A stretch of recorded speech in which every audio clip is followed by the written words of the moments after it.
So number one, the Lord is faithful. Sabi po dito, no? People may fail us. Friends may disappoint us. Circumstances may change, but the God never changes. Maaari daw pong biguin tayo ng tao. Maaaring tayo madismaya ng ating mga kaibigan. Maaring magbago ang ating kalagayan at sitwasyon sa buhay. Ngunit ang Diyos ay hindi kailanman nagbabago. Ang kanyang katapatan ay mananatiling totoo kahapon, ngayon at magpakailanman. The faithfulness daw po ng God means, there's three things po dito na discuss natin. Number one po, He keep His promises.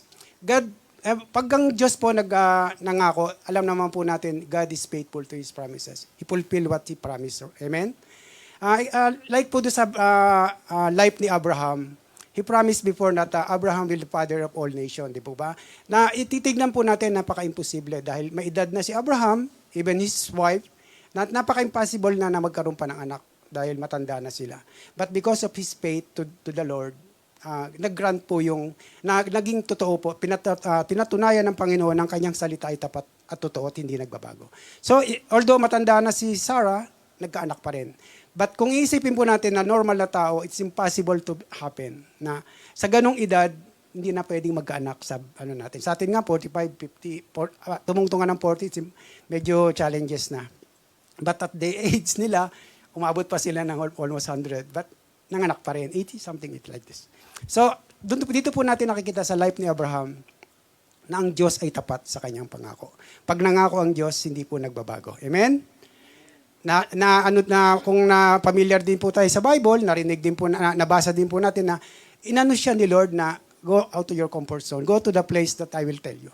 Hindi po alam ni Abraham kung saan siya pupunta, pero sumunod siya because of his faith. Then, ano po nangyari? Di ba, na-bless siya ng Lord doon sa place na pinuntahan niya. Dito po nakikita natin kung gaano ka-faithful ang ating Panginoong Yesus. Hindi po siya, sabi ko nga po kanina, siya hindi nagbabago at kahit kailan sa kanyang mga pangako. Ang Diyos po, pag nangako, totoo at tapat. Sabi din po dito, He never abandoned His children. Bakit po niya nasabi dito, He never abandoned His children? The life po, kung familiar din po kayo doon sa life na si Shadrach, si Meshach at si Abednego, di ba po, because of their faith, talaga yung pagsunod nila sa Panginoon. Kahit itapon sila doon sa apo, yung pugon, kumbaga, wala na impossible na mabuhay ka. Yun nga nagtapon, hindi nga sila yung nilagay sa loob, namatay. Pero yung tatlo, because of faithfulness of God, dahil hindi nila pinagpalit ang Panginoon sa pagsamba sa mga bulto, sa mga ginto. Ano po ginawa ng Panginoon? Sinamahan sila doon sa loob ng apoy, ng pugon. Di ba nakita nung hari, tatlo lang yung nilagay, pero 4 yung nakikitang tao.